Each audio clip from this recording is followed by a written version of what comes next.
রাকসু নির্বাচন অনুষ্ঠিত হচ্ছে। আপনারা জানেন ৩৫ বছর ধরে এই রাকসু নির্বাচনটাকে বন্ধ করে রাখা হয়েছিল, অর্থাৎ ভোটারদের যে আনন্দ, অর্থাৎ রাজশাহী বিশ্ববিদ্যালয়ের শিক্ষার্থীদের যে উৎসবমুখর পরিবেশ, এই পরিবেশটা থেকে বঞ্চিত করে রাখা হয়েছিল। রাজশাহী বিশ্ববিদ্যালয়ের রাকসু বানচালকারী গোষ্ঠী সদা তৎপর ছিল রাকসু বাস্তবায়ন না করার জন্য। আমরা আমাদের জায়গা থেকে এবছর জুলাই বিপ্লবের পর থেকে ছাত্র শিবির শুধু নয়, সকল শিক্ষার্থী মিলে রাকসুর জন্য আন্দোলন করেছি এবং রাকসু অবশেষে আমরা সফল করতে পারতেছি আলহামদুলিল্লাহ। আমরা আজকে সকল শিক্ষার্থীরা, আমি শুধু নয়, সকল শিক্ষার্থীরা ভোট দিয়ে যে আনন্দটা পেয়েছে, এই আনন্দটা আমরা আমাদের জীবনে কখনো পাইনি। আল্লাহ তাআলার রহমতে আমরা আশা করছি আল্লাহ তাআলা আমাদের ভালো ফলাফল দিবে ইনশাআল্লাহ, এবং শিক্ষার্থীরা আমাদেরকে গ্রহণ করবে। শিক্ষার্থীরা আমাদের গ্রহণ করলে আমরা শিক্ষার্থীদের জন্য যে ইশতেহার দিয়েছি সেই ইশতেহার অনুযায়ী সর্বোচ্চ চেষ্টা করে কাজ করব ইনশাআল্লাহ।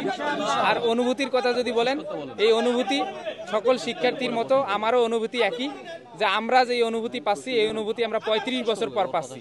৩৫ বছর পর একটা অনুভূতি পেলে যেরকম অনুভূতি হয় সেই অনুভূতি আমার হচ্ছে। আমি আশা করি সকল শিক্ষার্থী উৎসবমুখর পরিবেশে ভোট দিবে এবং নির্বাচন কমিশনের প্রতি এবং প্রশাসনের প্রতি আমার আহ্বান, আজকে সারাদিন নিরপেক্ষ সুষ্ঠুভাবে নির্বাচন বাস্তবায়ন করার ক্ষেত্রে তারা যেন বিমাতা সুলভ আচরণ না করে এবং তারা যেন সুষ্ঠু পদক্ষেপ গ্রহণ করে। যে কোনো জায়গায় ভোটারদের ভোট দেওয়ার ক্ষেত্রে, লাইনে দাঁড়ানোর ক্ষেত্রে, নির্দিষ্ট সময়ে ভোট নেওয়ার ক্ষেত্রে এবং ফলাফল দেওয়ার ক্ষেত্রে সার্বিক ব্যাপারে নির্বাচন কমিশন যেন সুষ্ঠু ভূমিকা পালন করে।